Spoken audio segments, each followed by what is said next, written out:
The U.S. and Chinese Air Forces are stepping up their training to prepare for a potential showdown with each other. This is the U.S. and Chinese Air Forces have intensified their training, increasing the complexity and scale of their exercises in response to what many on each side see as a growing possibility of a conflict with the other. Now, if you were not joining us over on our other live show over on Marfoogle News, we just talked about a very concerning emission of a signal from the 6 mystery objects that were just released by a experimental Chinese spy plane that is, or a spy craft that is up in space. Now, this signal is actually getting stronger over the West Coast, and they don't know if it is actually talking to some sort of secret base, some sort of secret device, some sort of clandestine ship that is off the West Coast, but it looks very, very strange on top of all of the other things. But make sure to go watch that other video. Again, for those of you that don't know, I saw a few people saying they couldn't wait any longer. We actually are streaming on multiple platforms, and the YouTube start time is never the start time. We actually do that so you can congregate before the show, but we are actually busy setting up multiple platforms and switching live from one channel to the other. So keep that in mind. Again, the start time is about 15 minutes after the YouTube time. That is always going to be the case. So make sure to keep that in mind. As far as with China, and China's Air Force has moved away from scripted exercises, seeking more realism and opportunities for its pilots to learn from failure. Now, I want to point out that statement alone could not be more true as far as the way that they are testing and the way that they're drilling. And by they, I mean China. They're drilling with life-size replicas, and they're not exact, but they are the size and shape of our aircraft carriers, and they have these set up in the desert where their jets can actually bomb our aircraft carriers, or at least in theory. They have set up full-on setups, as real as it gets, as far as replicas of the Taiwanese capital. They can see that from space. That is how big it is. They are practicing doing port-busting torpedoes in a port that is identical to the West Coast ports. That is the same thing that Japan did when they practiced for Pearl Harbor. Not to mention, they have been doing a lot of things that Japan did before Pearl Harbor, like, I don't know, having the embassy evacuate and burn all their papers when things went wrong a few years ago. There's a lot of similarities, but one thing is for sure, the difference now is that everything else is lining up. There's war and conflict around the world, and right now the U.S. is arguably at its weakest. They, at least according to the government, we have a very low stockpile of weapons. Right now, of course, we are stretched thin because we are now supporting everybody and their mom. That is figuratively, of course. And it says that the U.S. Air Force has also added more complicated scenarios to its drills and is emphasizing training with allies and for expeditionary operations, reflecting U.S. expectations that a war in the Pacific will require fighting over long distances against an opponent trying to hold it at bay. Efforts to make Chinese Air Force exercises more realistic are relatively recent and have picked up under Xi Jinping, who took power at the end of 2012. Upon assuming control of China's military, known as the People's Liberation Army, Xi admonished the PLA and told them that they had to conduct realistic combat training, said Michael Dahm, a senior resident fellow at the Mitchell Institute of Aerospace. In China's 2019 defense white paper titled China's National Defense in the New Era, described the missions and the tasks of the Air Force as transitioning from territorial air defense to offensive and defensive operations. And the service's leadership has continued reforms to improve the force's ability to accomplish joint warfighting tasks, according to the U.S. Defense Department. So the transition that they did, it says, is reflected in the development of pilot training, which now includes opponents who are better at fighting back. Over the past 5 to 7 years, Dom said, there have been a greater employment of, quote, blue forces pilots acting as opponents to red or friendly forces. It's funny. Usually any video game where you play, if you are on the home team and you're fighting another thing, the enemies are always red. There, I guess it's backwards. Blue is the bad guys and red are the good guys, right? Well, so, and what they're essentially saying is they're spending a whole lot of money making these drills as realistic as possible. And so is the US. We have never seen drills like we have seen in the last couple of years. And we're going to show you tonight, along with, of course, what we just went over on news. There is a lot coming our way. And I believe anybody who follows this show every day is probably already halfway through their plan of what they would do in case of an emergency, because it is looking more and more likely that we may deal with one. We'll be right back right after this. Make sure to stick tight. We're going to talk about the last 24 hours and some of the big events that just happened.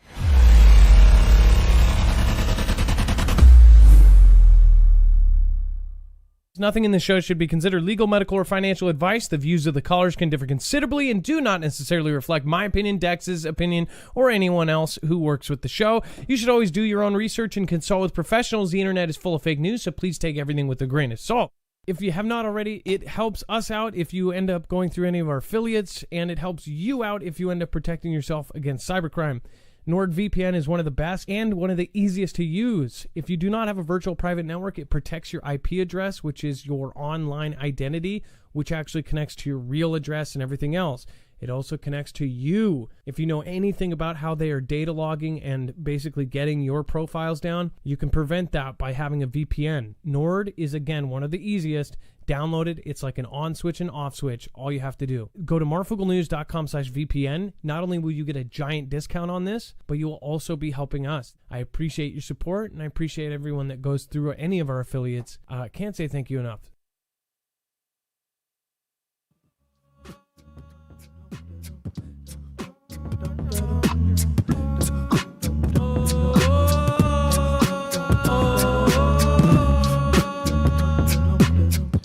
And remember, as always, you can find a full bibliography of every single article, tweet, video, picture, document that we're going to show you here today over on marfooglenews.com. You have, of course, at your fingertips, every source for every video, picture, tweet, document right here on marfooglenews.com. You also have a whole bunch more, so make sure to utilize that. And, of course, you can check out our other channels. The tabs at the very top go through News, TV, Friends, which has all of our wonderful mods on it. Of course, you have alerts where you can sign up all of our email alerts and, of course, notifications directly from us when we go live. And then deals, contact, and Play My Video. Play My Video is important right now because we have 2 more days for you to get in your Christmas video. We already have about 10 videos that came in. If you want to be a part of our Christmas greeting, and it's a video that will be played on most likely both channels to the whole Foogle fam, then make sure to get that uploaded to YouTube, 15 to 20 seconds, saying, Merry Christmas, Happy Holidays, whatever your speed is. And, of course, get that uploaded to YouTube. If you have an account in chat, that means you already have an account. It can be listed, unlisted, however you want to do it, and then go to Play My Video. It allows you to then just check a box saying you give us permission, and then we can edit it into the video. So make sure to get that to us now, and thank you guys for doing so. It's always fun. We've done it every year around Christmas. So thank you guys. And Wages is going to be helping editing those. So he's going to put his own spice on that. So make sure to thank Wages by also going over and checking him out on Friends and going and subscribing. And let's see here. Let's bring in my co-host / internet brother, Dex James. What is going on and how are you doing? Well, hello, Adam, and hello, Foogle fam. I'm doing just fine. And we have, of course, a lot to go over as far as Nicaragua upgrades ties with China, seeks financial support amid Western sanctions. Dex, also, if you do want to add something about the drills, we know this because we have covered every large drill that has happened for the last 5-6 years. And over the last year and a half, we have seen more than we have ever seen before. It is getting absolutely nuts. But do you want to go over what Nicaragua is doing? And nobody really talks about them. Yeah, exactly. So this is yet another example of China wielding its influence, and it's usually putting in financial claws and hooks, and then wielding some power after the fact, typically because countries can't afford to deal with the massive amount of debt that they create and then owe. But in this particular case, Nicaragua has upgraded their bilateral ties. This came out on Wednesday with China, and so they can provide more economic support to the Central American state. So Keep in mind, Nicaragua is right in between Costa Rica and I think Guatemala in that area, or Honduras is really north of it. But the one thing I would pay attention to, in addition to China getting yet another foothold in Central America, which is just below us, it's also the pathway. One of the major pathways up to, anybody coming up from South America is going through Nicaragua to get to our border. And to the extent that we've seen lots of folks going through our border coming from China, it also makes you question about the relationships that are being created in Central America as it may relate to that as well. So that's a big concern in my mind when I think about what's going on here, in addition to the influence that China will now be wielding just below Mexico. And we've been talking about this lately too, because down at the southern border there is an unusual amount of military-aged Chinese men coming through the southern border. On top of that, there have been some very strange stories about even some of them coming across, and what is said to be documented cases of them coming across as a big group, 18 to 25-year-old young guys, taking a chicken, cutting it, and then drinking it. Not like basically like a Red Bull, only that is a PLA military ritual. That is something that is tied with the PLA, and something that they do is like, get them ready for something. So why would that happen if they're just regular guys? Now, hopefully that those documented cases are all just some sort of fantasy, right? Either way, there is no doubt about it that they are definitely coming across in bigger numbers.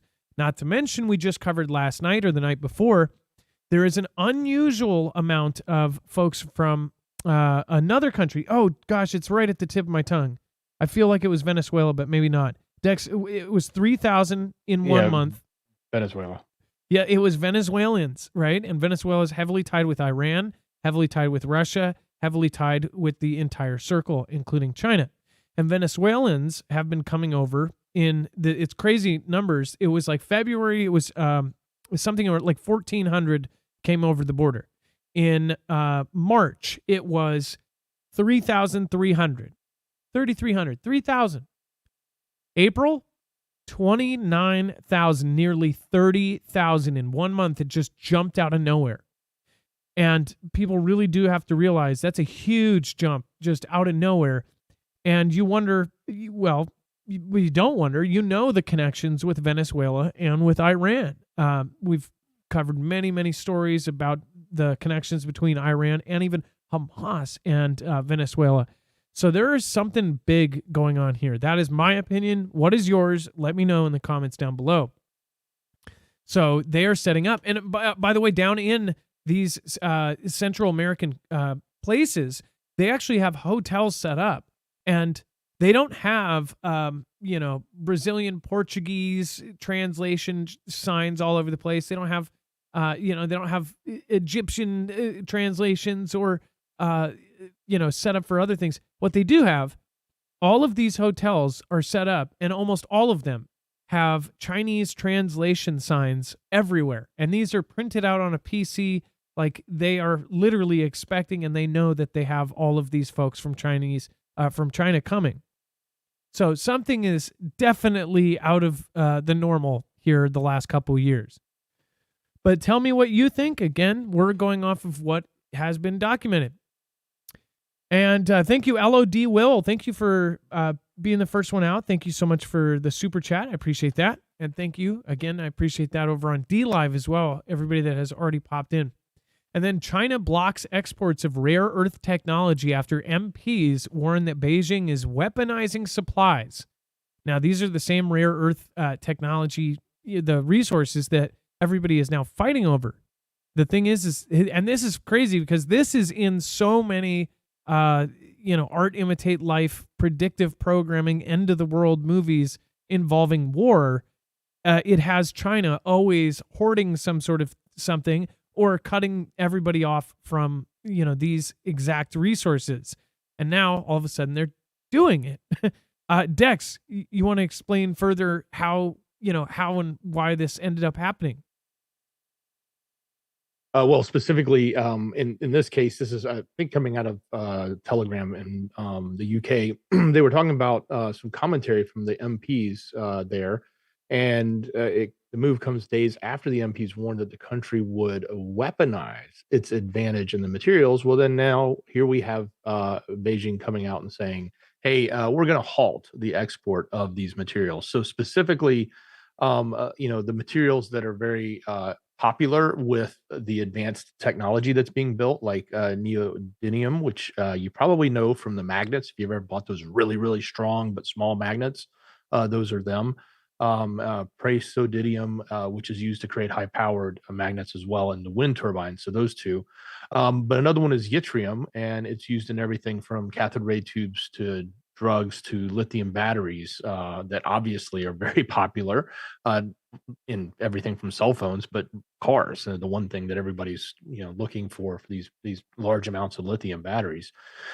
So as they continue to put a stranglehold on that, because they own or they produce the large amount of these rare earth minerals that the world would need. So it doesn't mean that they're not available elsewhere. It's just that they have the production and they have the mining set up. So it's just going to drive the price up because people will have to go to other locations which don't have as much, which means the supply will be low and the prices are going to go up for these things. And the fact that it is difficult to mine because you have to sift through so much of the earth to find it, hence the term rare earth mineral. You have to literally go through tons and tons and tons just to find little bits of these pieces. So that's the other challenge, and that's why it's also very expensive, and why China invested heavily in it and their land. So, and it's not a surprise either. We talked about, we actually had folks on our show talk about this too, about how it is going to be something that is going to be warred over in the next, 2 decades. All of these resources are going to become an extremely powerful bargaining chip for countries. So, and then top U.S. general speaks to Chinese counterpart ending freeze on military talks. So I guess some light at the end of the tunnel. But before we talk about that, I do want to remind you, with all of this crazy stuff going on, mysterious objects in space, whatever it may be, I actually just wrote a long comment on last night's video about EMP shell, and I'll tell you that here in a second. But this is a device that you can wire into your vehicle and actually protect it against not only EMP strikes, all 3 phases of an EMP, but you can also protect yourself against a solar event or a Carrington level event from the sun, or CME. This can be wired into your car in about 10 minutes. You just have to do the red to red on your battery, black to black on your battery, and of course green to ground or a part of your frame, and then bolt it into the side of the frame and you're good. It's going to ground the signal in less than 500 trillionths of a second before it can fry your device. And again, this is the same company that agencies like DHS and DOD are trusting. This is a handmade product, though. It is a independently owned company that was making these by hand out of Kansas. And they're still making them by hand out of Kansas.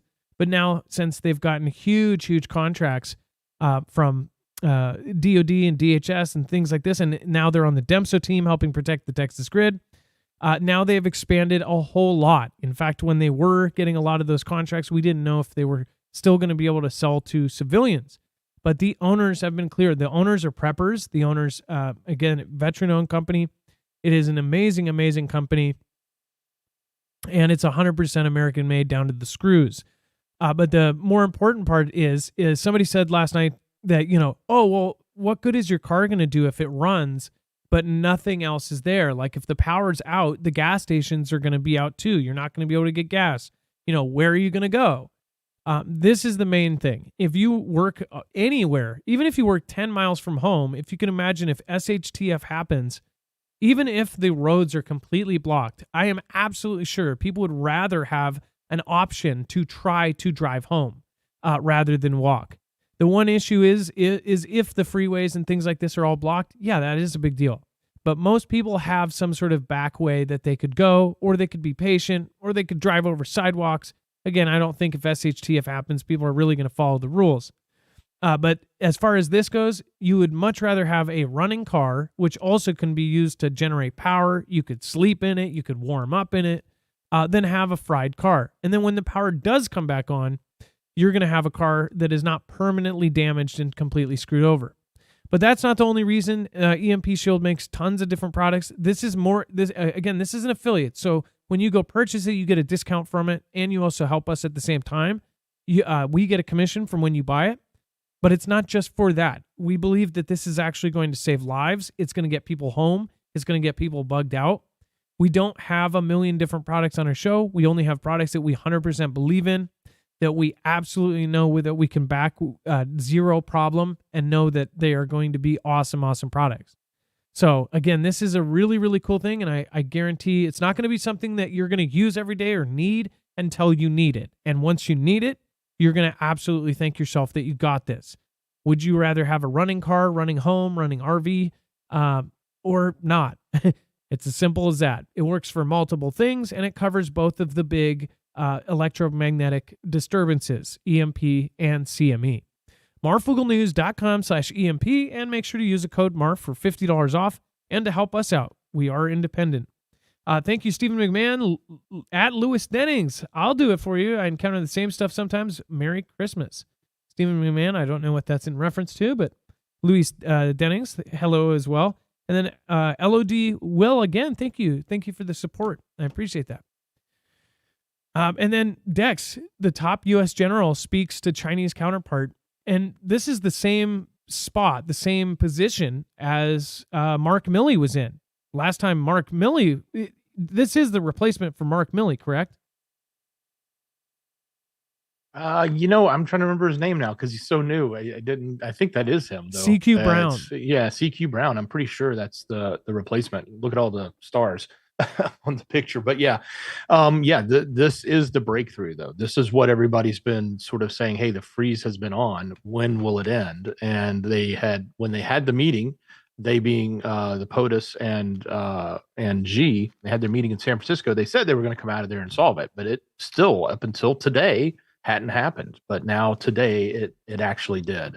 And they actually have now had the first line of communication between the two militaries. Now, does that really change anything? I'm not sure that it really changes much, other than at least we do have a line we can pick up and maybe de-escalate if, say, a drill was happening and it went awry. I don't know that this current DoD leadership is one to just pick up the phone and let them know if we're going to invade in advance, like the last one said he would. But you never know. Give his counterpart a call. If we're gonna nuke you, China, don't worry. We'll give you a heads up first. Make sure that you have your stuff in order to hit us first. That's what Mark Milley did, at least. So, and then World War III fears skyrocket as Putin threatens to expand war to EU nations. Now, the big quote here is what people are really concerned about. Russian President Vladimir Putin's ambiguous rhetoric concerning the expansion of Russia's conflict against Ukraine to other states is intensifying fears of a potential World War III outbreak. See, this is where I veer off from this, because I believe it will be China. I think it will be Iran or Venezuela or something like that, or something going on with Finland. And it will be related to Russia, but it won't be full on Russia. In a recent interview with VRT News, Belgium's chief of defense, Michiel Hoffman, has raised the alarm over the escalating threat posed by Russia to Eastern European nations. Hoffman highlighted that Russia's unsettling shift to a war economy and expressed deep concern about a Kremlin's language, emphasizing the need for vigilance. Says, quote, "I think we are right to be concerned. The language used by the Kremlin and President Vladimir Putin is always ambiguous." Well, that also means it's kind of obvious but vague at the same time.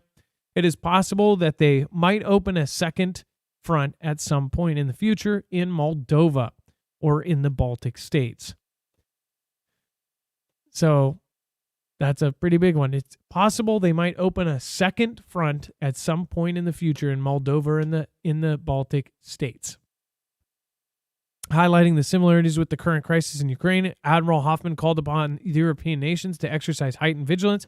He pointed out that Moldova and the Baltic nations, Estonia, Latvia, and Lithuania, stand out as the most probable targets on Russia's strategic agenda. And acknowledging the ambiguity in Putin's language, Hoffman stressed the imperative for European nations to demonstrate their ability to defend themselves against potential aggression.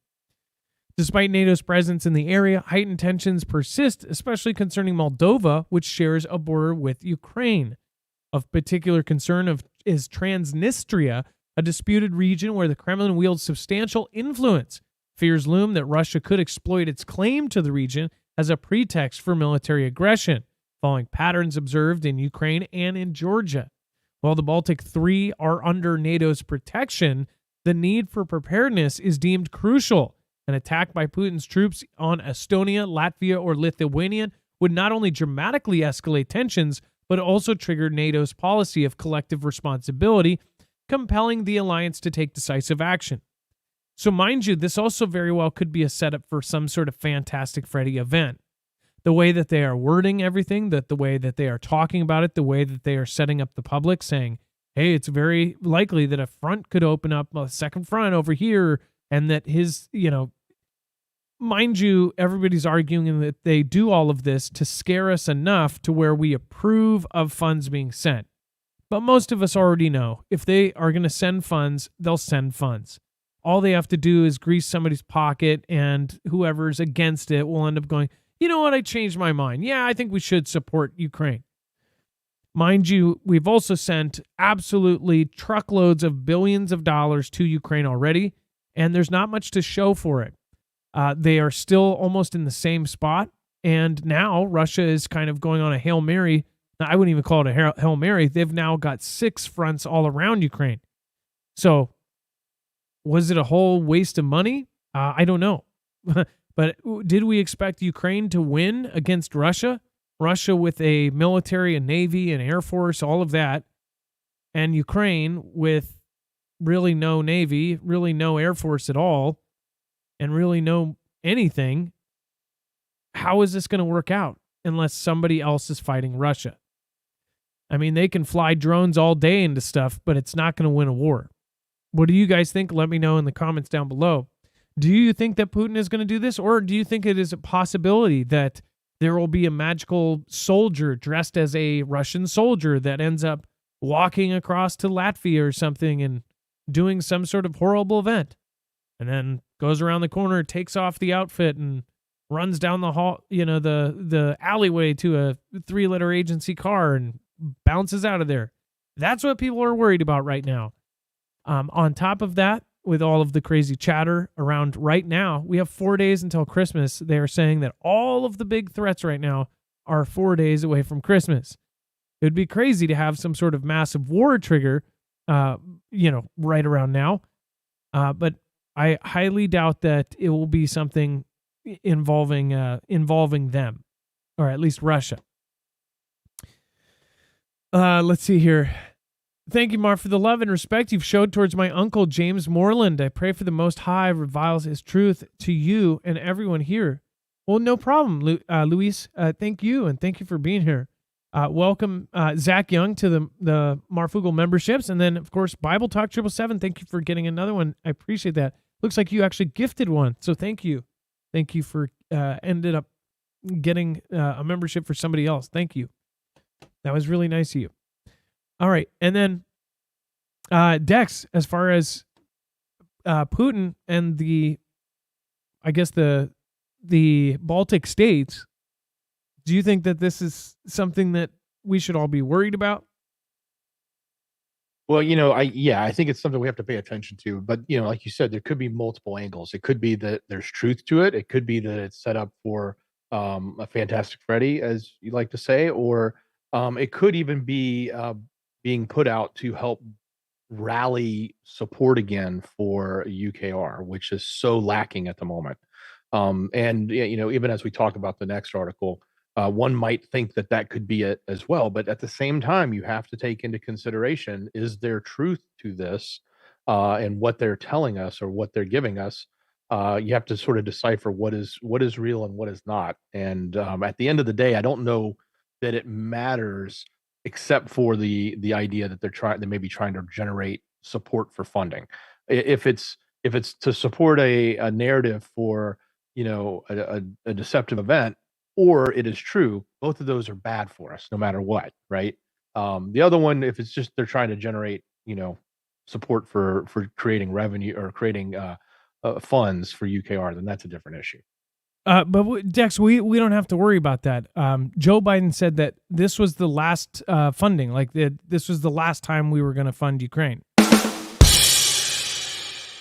Well, aside from the 100 billion he's got in a draft that he can't get through, he would really love to send a lot more. I think something to the tune of almost 70 billion out of that 100 is earmarked for them. But fortunately, at the moment, our Congress is not letting that get anywhere near the goalpost at the moment. Yeah. Well, yeah, you have me going there for a second. It's the U.S. is not giving any more money to Ukraine. Sorry. We all know it's absolute, A former CIA analyst says that Putin could launch a nuclear weapon against NATO territory. You know why this is really important? First of all, William Burns, the guy who runs CIA, he and the leader of Mossad are the ones going over to the Middle East to decide the negotiations for that.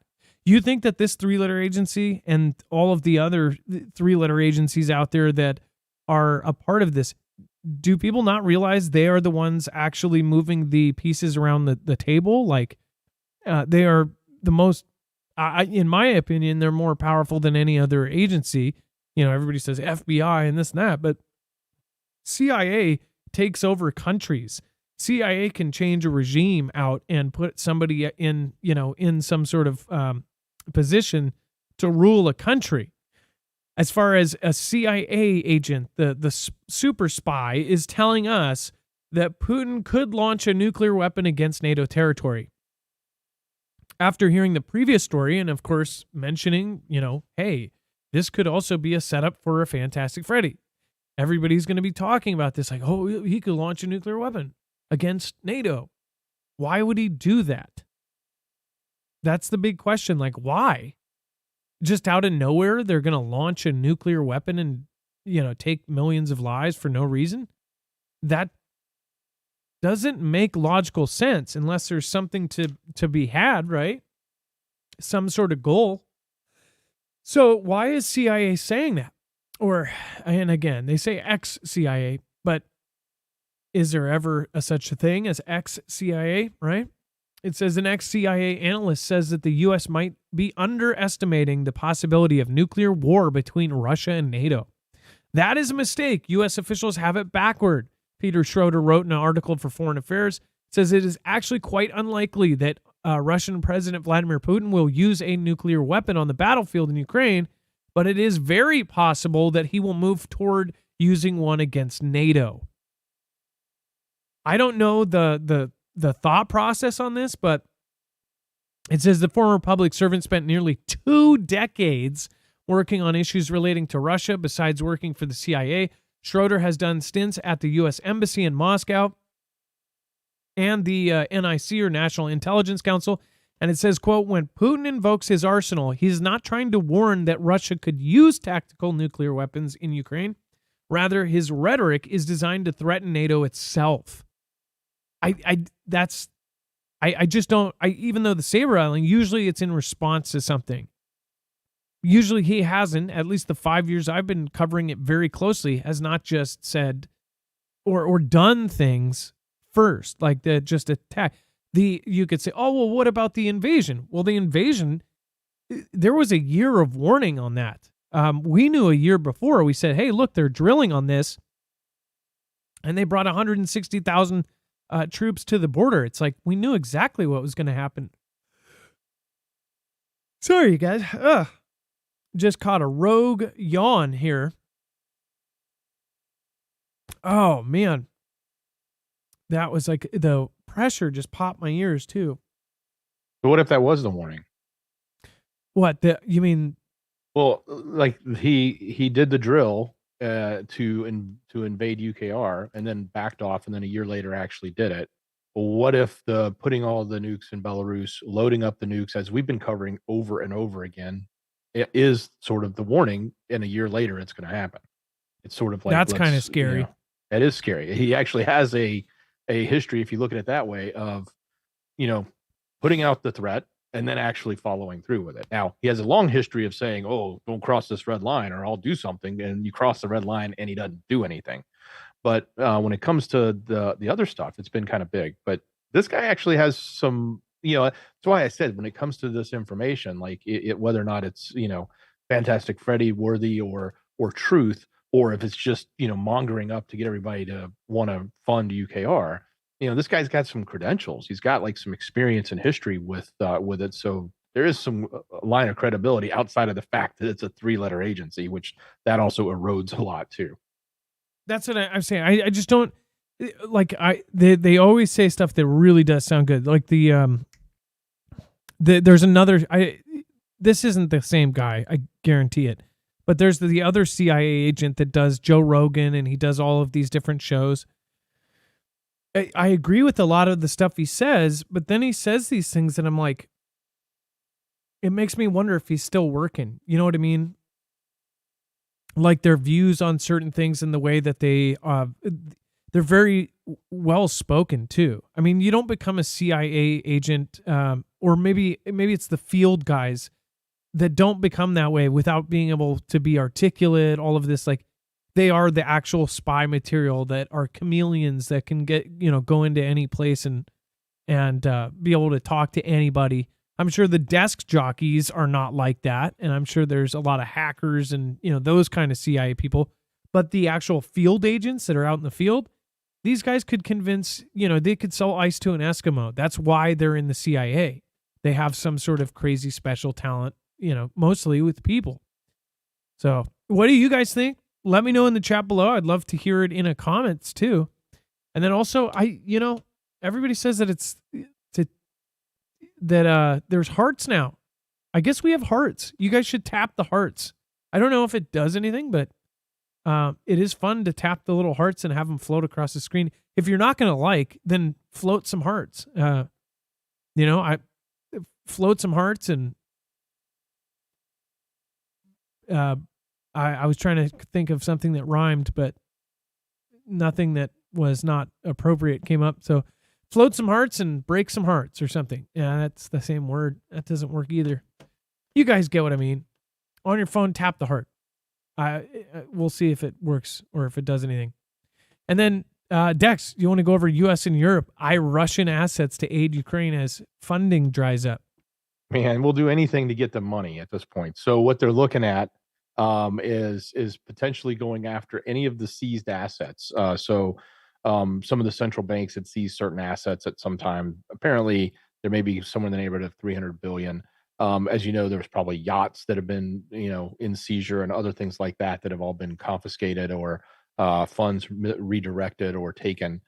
So the idea now is, should they go and either, liquidate those things or reclaim those funds and turn it into money for UKR? And if it is to the tune of 300 billion, that's a lot. And that's a significant amount more than what we were even proposing in that big budget proposal that Congress doesn't want to happen. So I don't know if this will go through, but that's what they're looking at. They're looking for anything they can do. It would require probably coordination with other of the major countries, like the Group of Seven or the G7, as they call it, and others for them to do this, because it sounds like they would have to have some cooperation with the central banks that have probably frozen these. But they all agreed to freeze them. I don't know if they will all agree to redirect those funds. That will be the real question. And wouldn't most of you would you guys think that this would be like a pretty big FU? I mean, like they're saying that these funds that that they essentially stopped and froze, they're going to then redirect their own stuff to fight against them. I don't know. And before we move on, if you don't have extra food in your pantry, then you might want to think about freeze-dried. Freeze-dried food lasts 25 years, and it keeps almost all of the flavor and most of the nutrients in it. And it is very easy to store. It takes up less space because, of course, it is squeezed down to the very minimal space as far as when it is sealed in Mylar bags. And then it is packed nicely as far as if you get these packages either in buckets or you can end up taking those Mylar bags and packing them however you like. Again, this is from My Patriot Supply. They have a great deal on the 3-month pack right now. They also have a great deal on the 1 month. You will get a huge, huge discount the bigger you go. The 3-month, again, is usually the best discount. But sometimes the 1 month supply is actually better than the 3-month. Sometimes it's better to actually get, 2 1 months or 5 1 months instead of a 3-month and a couple months. So you always want to look at the current deal. If you're especially watching the replay later on or a week later, it could all be different. But right now is the best time to get this stuff because there's all sorts of Christmas deals going on. And of course, a lot of stuff still over from Black Friday. There's a few times a year it's really good to get this kind of stuff. Black Friday going into Christmas is always the best. These holiday times is when they do all of their kind of specials. So go over to marfooglenews.com/prep. You can end up getting, of course, freeze-dried food. Again, you can get any denomination, get a 3-day kit, a 1 month, a 3-month, whatever you want to do, and then you will be set. All you have to do is add water or cook with water, and then you've got yourself a meal. That is the awesome part. And you could, again, keep this for 25 years. Who knows where inflation will be, how much eggs will be in 20 years from now. You'll probably be paying $1,000 for one chicken egg or trading it on our platforms floating on water, whatever water world we'll live on. But you guys get the point. Go to marfooglenews.com/prep. And then U.S. intelligence warns Hamas influence has grown since its attack on Is. By the way, this is like a big, one of those duh moments where, yeah, of course it's grown. Obviously, since now it's gotten public, media, and now there's all of these hundreds of thousands of people around the world doing it. Yes, it's grown. But there's actually some specific things that they are talking about with this, with Moss. They essentially say not only has it grown and it's gotten bigger, but the people that actually plotted this, the 7th October event, whichever way you want to be on the debate on that side, they say all the key people that plotted this are not even in the Strip. Think about that. It says, fluttering down from the skies over the Strip on a recent day were clouds of flyers dropped by the Israeli military asking for tips on the whereabouts of Hamas leaders. The end of Hamas is near, or at least the end of the Strip. The flyers proclaimed in Arabic, promising hefty bounties to anyone who helped bring about the arrest of those who had brought destruction and ruin to the Strip. It says that leader in Gaza, Yatmar Sinwar, headed the list in exchange for a reward of $400,000, more than 1,500 times Gaza's average monthly wage. That's pretty insane, by the way. If you do the math on that, they do not make much. It says Israel's stated goal in the war is to destroy Hamas, the armed Palestinian group that rules the Strip, and set off the conflict there by attacking Is on the 7th. But despite a military campaign that has caused nearly 20,000 people to perish in the Strip and reduced entire neighborhoods to rubble, Israel has yet to locate Mr. Sinwar or other senior Hamas figures considered key plotters in attacks 10 weeks ago. We called this exactly, well, everybody did. They said, well, of course, if they have this, crazy underground tunnel system, then they probably have underground tunnels out of the Strip. And they probably got out. Also, they had recordings of them before the attack saying, oh, we know what they're going to do. They're going to come in and they're going to try to wipe us out. Or at least that's what they said, right? So the thing is I'm sure this is going to definitely trigger some people, especially all these people out in the streets, because essentially all the people that plotted it are probably not even there. It says Israel considers Mr. Sinwar central to the 7th attack, which killed roughly 1,200 people, with 240 others taken back to the Strip. Israel officials say now, in his 50s, he was founding member of Hamas in the late 1980s and developed a harsh. He is a very tough and a brutal guy, said McKamer. It said If he is killed, he is going to go to heaven. He doesn't really care much about his life, Mr. Abusada said, describing Mr. Sinwar's mentality. It says Israel would be mistaken if it thought that he was going to surrender or that Sinwar was going to raise a white flag. Israel is also seeking Mr. Sinwar's brother and confidant, Muhammad, and he has not been seen since the conflict began, says the released. Now, they dropped the flyers offering all of this money. Most are saying that they believe that they are not even in the country or in the strip anymore. So, man, Dex, what if, like we talked about this before, and it was just speculative, but now it sounded like it's probably going to be the case that they used this underground tunnel system. They knew that it was going to come back onto the strip, and they welcomed it. They were trying to get the response, or at least that's what they said they were doing. Why wouldn't they just take those tunnels right out of there? Yeah, I think they didn't know where they all were. They may have known where some of them were, and I think that's why they initially some of the launches they did were targeting those with those penetrating type munitions. But nonetheless, it's sort of like, you're coming in the front door and you can't guard the back door because you don't even know where the back door is. It's completely hidden and you can't even see it. And so, of course, you got to know going into this that the leaders are all going to be getting out. They're not going to sit around. They know what's coming. And it was also well known that because Israel had said, "Hey, we're going after this group anywhere they may be," and a lot of the other countries, including Turkey, jumped up and said, "No, you're not coming over here for them. So don't come into our country." And that's what they had meant. They meant they were going to go track them in other countries because they expected them to have left, as well as they expect that they understand that their current network is not just in the strip; it's actually it extends outside of it because it funnels back in. So yeah, it's not unexpected. It was kind of they remember we showed that photograph where they had all these guys in a picture and they like, look, we took out these 3, but there's like 8 or 9 more they were looking for.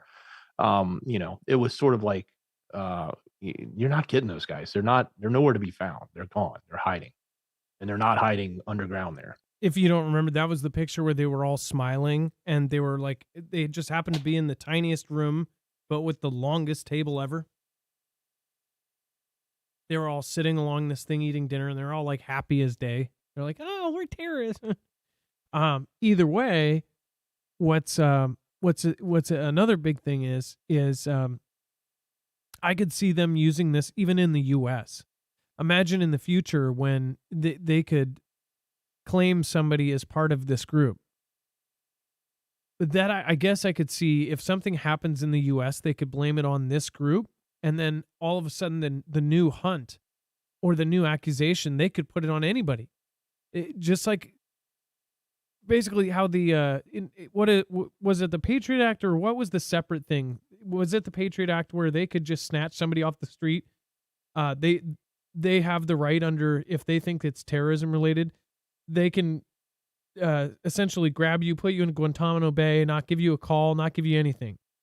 They can torture you, do whatever they want. Is that that's part of the Patriot Act, right? That's not a secondary like bill or law. Is that? I'm pretty sure that is. But as far as like, I could see in the future, maybe it would take an event happening here for them to really attach Hamas to that. But say if the U.S. has an enemy, they could then claim, oh, they're part of this or that. And then just disappear them and say, "Oh, well, they were actually secretly working with this group." I just think about the ways that they can use, because they said they're going to hunt them outside of the strip. So later down the road, this could become the new ISIS, if you get my meaning.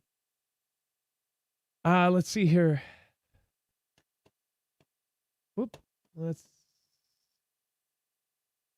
Thank you, Scooby-Doo Right. Thank you, Poco Loco, Kiki Gray. Thank you, One on B. Thank you, Black Cat 5. Thank you, Chance Paladin, for holding it down over there. Cinny, thank you. And then Carol, thank you for being a member for 6 months. That's awesome. Thank you, thank you, thank you. Says, thank you, Adam and Dex James, for all you do. Well, thank you.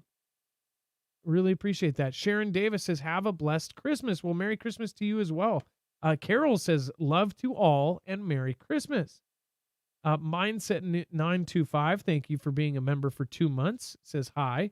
And then Carol, member for 6 months, says thank you, Adam and Dex James, for all you do. Thank you, and thank you, all of you. I'm gonna tap some hearts. I'm tapping hearts for the comments. All right, thank you, Sharon.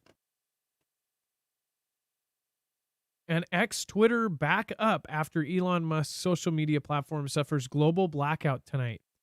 So this was like early this morning or late last night, I guess. I didn't experience it because I think I was asleep. Um, but I haven't really heard any crazy rumors about this, but we do know that there's a bunch of hacks going on. It does say that the usually reactive owner of the struggling social media. Sorry, I have to point this out, and you guys know if they don't like somebody, they have to put a descriptor right before their name. It says the usually reactive owner of the struggling social media platform, and they had to put struggling. Before you even start reading it, you're like, oh, it's a failure, it's a failing social media platform. It says it hasn't said anything about what happened or why, but for users, it was certainly like somebody pulled the plug for nearly an hour late Wednesday. Now, what I think is weird about this is when it's worldwide. There's multiple servers, there's multiple things going on. When YouTube went down for almost an hour as well, it was weird. And I almost think that this is something that they cover up. Like they just did a massive update that's probably going to go in the main fire hose or whatever they call it and look for something. Or where usually if it was the old Twitter or if it was this platform or any other, I would assume maybe they're updating it or they're clearing something off of it, updating it to where it can track and trace you or something, or some huge structural change that they shut the whole thing down for. Or something went out through Twitter that they were trying to hide, or that the world governments came together and says, we've got to clear the entire platform of this and took it down. Dex, from a technical side of things, is it hard for the entire thing to go down? What does it take down all of Twitter across the planet in every country? Isn't that kind of more difficult than just a regional blackout? Yeah, well, I mean, it depends. It depends on what they hit, or what breaks. If it's just something breaking. Now, like, let's say if their authentication system were to break, that's usually not necessarily centralized, but if the way it works breaks, then that could affect everybody or affect large swaths of people, which would go across the countries, or which is totally different than say, they have a router outage in, a Chicago data center, which might affect a large region of the Northeast of America, and not everyone else would necessarily be affected. So it just kind of depends on what kind of issue they had happen. We have seen, in the past, large outages, legitimate outages, not necessarily cyber events, where it's something like an authentication system, which would then just make it impossible for you to log in. So if you can't log in, you can't see anything. Things like that can happen. That can screw things up at a large scale. But nothing's been said. We don't know. As a matter of fact, Elon did make one comment, and I think one person on there had said, anyone else's X super janky, and he replied, still issues, question mark, as if he was asking if they're still having an issue. But he hasn't made any other statement that I've seen. Maybe I'm missing it, but he didn't make any statement about sorry about the outage, or we got hit, or yeah, we screwed up. Now he's usually pretty transparent with stuff like that, so he may come out and tell us later, but I don't know. Hey, and I wanted to show you this. Oh, gosh. Just got the Obama's in a rowboat there. Hold on, I wanted to show you. Oh wait, hold on.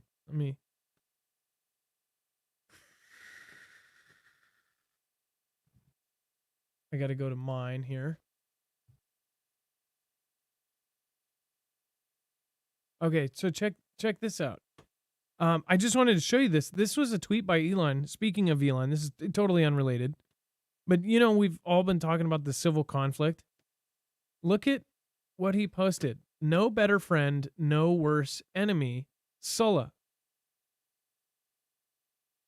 Now, it does kind of make logical sense because he has visited Rome. He's actually visiting Rome, or was visiting, like, There's pictures of him and his family visiting the statues and everything.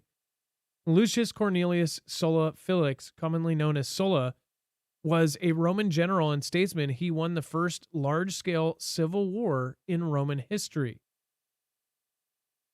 That was 138 BC. That was when he was born. Died in Puzzoli, Italy. But no better friend, no worse enemy. Is that something anybody has ever heard? I've never heard that saying. No better friend, no worse enemy. I mean, it's a statement by Sulla, but why quote Sulla, right? And many people would just kind of go, oh, cool little quote. But why quote Sulla, the guy who won a civil war?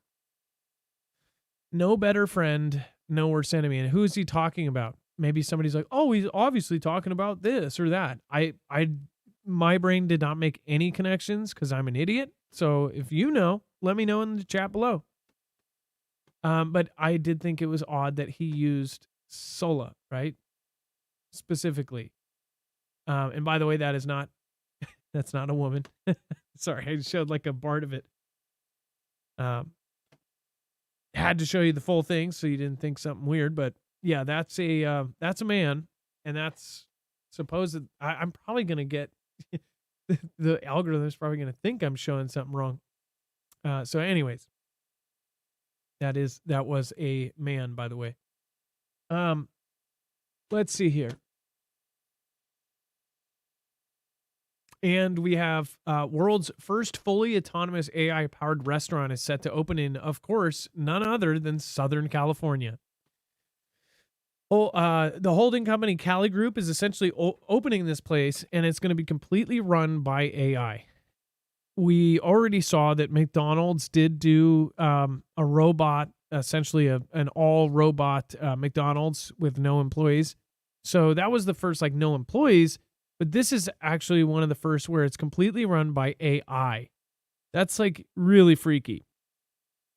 It says Cali Group has joined forces with Miso Robotics and the innovator behind Flippy, the pioneering AI-powered robotic fry station, and Pop Idea, technology firm streamlining ordering and payments through biometrics. Together, they announced the upcoming launch of Cali Express by Flippy, heralded that as the world's first fully autonomous restaurant. This establishment will deploy state-of-the-art food technology systems, automating both grill and fry stations by combining artificial intelligence and robotics. I hope if you're in Southern California, you do not support this place.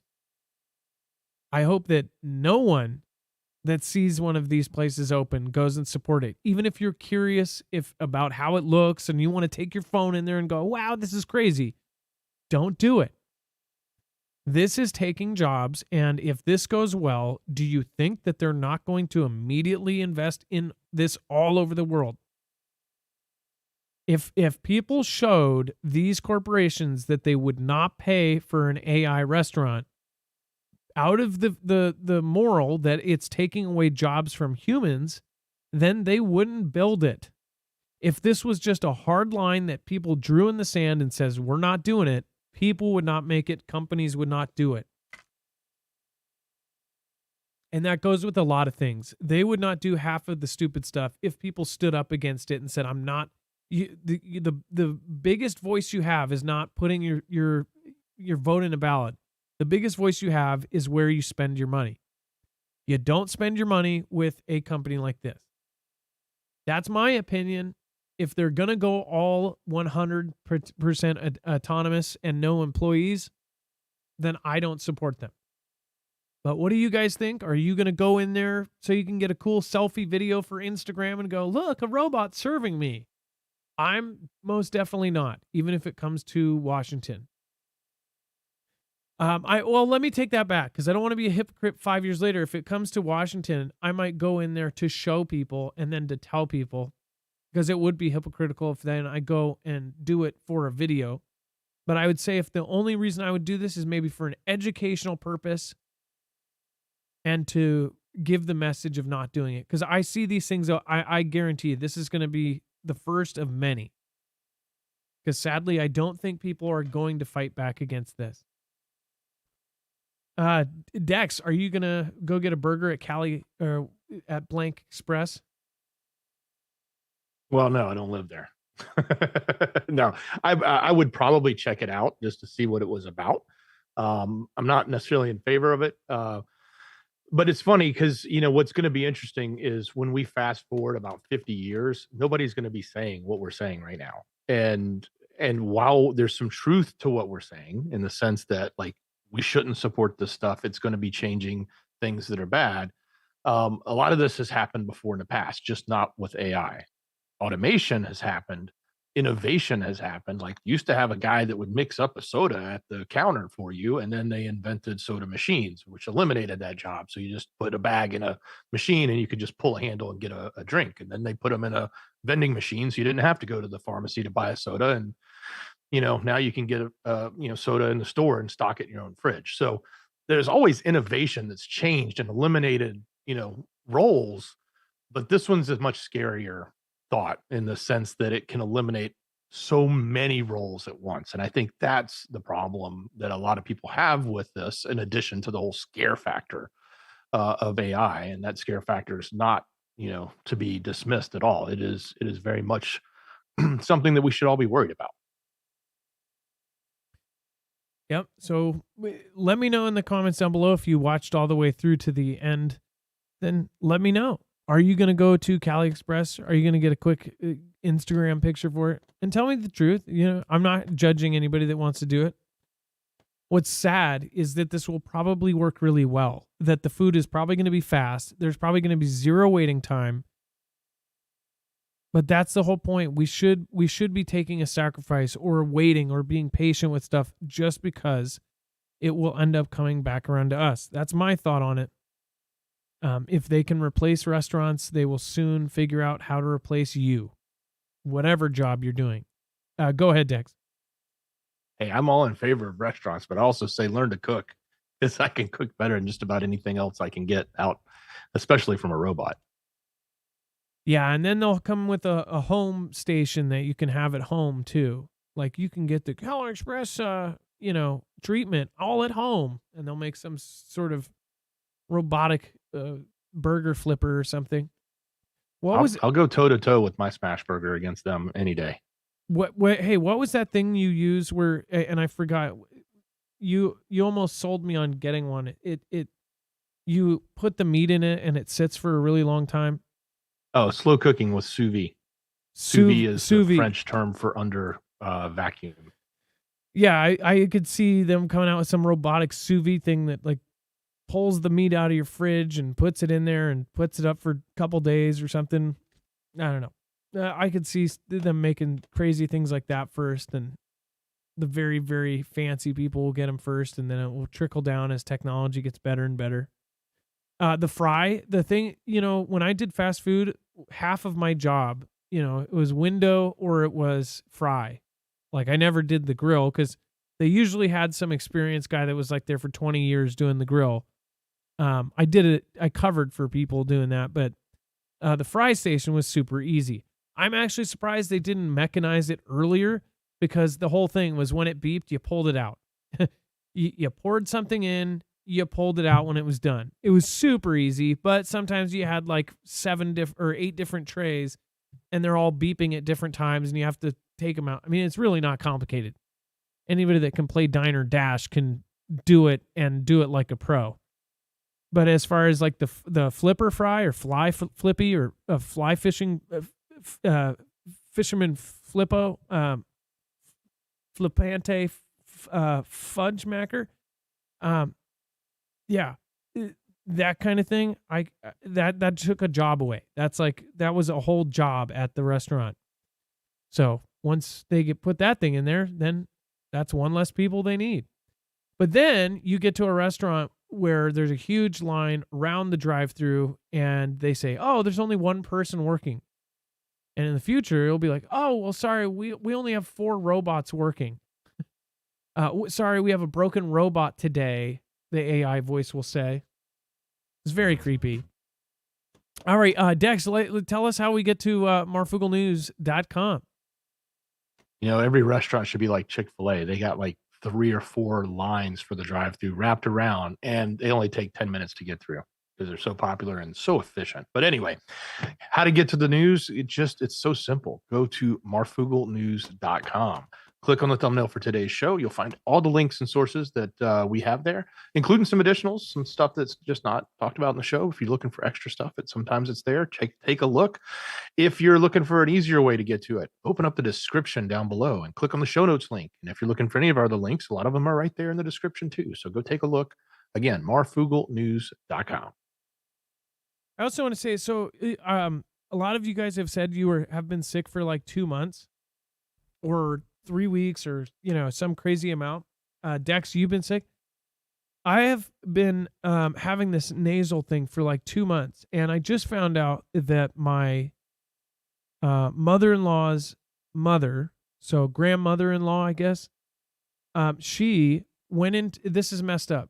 So she had, essentially, she's in her 80s and she had a UTI. So she went to the hospital. She was only in the hospital for a day and a half, and they tested her, or 2 days. They tested her when she went in, and now they've tested her. Now she has CV. So they know that she got it in the hospital. So she went to the hospital and got sicker. And she already is diabetic and has all these really bad issues. So it's not a good thing. It's really scary, actually. But I'm like, wow, so she got that CV. So mind you, I have all of my side thoughts about the CV, but one thing I will tell you is the one thing I had, the one time when I did get and tested and got that thing, that whatever I had felt like something that was built, right? I woke up with the chills. It felt like a truck hit me. And then for a week, it was longer than a week, but it was like 3 weeks I had clots in my nose. I don't know if anybody else had this where it was black. It was clots. It was blood clots inside my nose. And every time I, had to get it out, it was gross. It was disgusting. I've never seen something in my life. I've had every color, every shade. These were giant. It's not coming out, but I feel like that. And I felt like that for 3 or 4 weeks. I've always had my doubts about what the actual thing was, but I will say this. I would believe, rather than believe it's fully what they say, I would believe that it was made, right? That it was designed. This nasal thing has just been killing me for a straight month. My ears, my nose, and it feels and tastes and smells just like it did then. And then I found out she had it. I'm just like wondering, did they drive by and spray out a truck or something? I don't know. But did you guys have an experience like that? Let me know in the comments down below. And if you stuck through the whole show, thank you. But I have no other symptoms. I'm like totally fine. Other than that, pretty good. And then my son and daughter got a sore throat, and then I now have a sore throat, which has been like the last 2 days.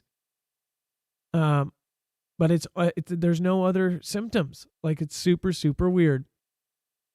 So hopefully everybody is healthy throughout Christmas. That kind of screws up our Christmas. Now we're not going to see half our family. It really, really sucks. But I hope all of you have a wonderful Christmas. And I do want to remind people, we will not have a show on Monday, but we may have other things kind of floating around it because both of us are going to be with our families. So tomorrow, make sure to make it to that show because tomorrow's our going to be a really big show, and then we're not going to have a show until Tuesday, I believe. So make it tomorrow. You have to. It's going to be a really good one. All right. Thank you, Dex. I appreciate you. Much love. Great job, brother. And thank you, Carol. Thank you, Nickel Wise. Thank you, Miss Dragon. I chatted with you a second ago. Thank you. And I appreciate everybody who made it tonight. Thank you, Danish Girl. Thank you, everybody. Love ya. Be safe, be prepared, and Marf out. It's now time for the shoutro. It's not an outro. It's not a shout out. It's a shoutro.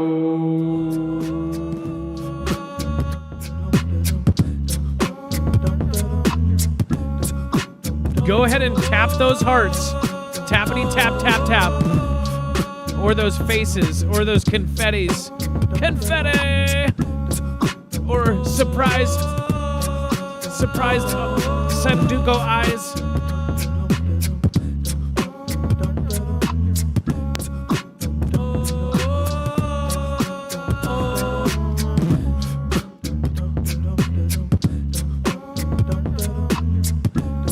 I say, oh boy, I'm on a why. I say, hey, we the loot is 10 eggs. I see, bring it on back and from the Bali. I'm a back on a beat of Dolly. I say, young and I join the fire. Bring it on back and all night. Yeah.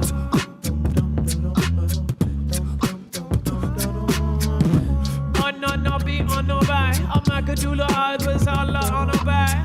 With the bite, with the G hookers, yeah. A G pass and a J pass. And a Oakley 777. Angel woman, oh, them I say, oh, no, with that much you agree.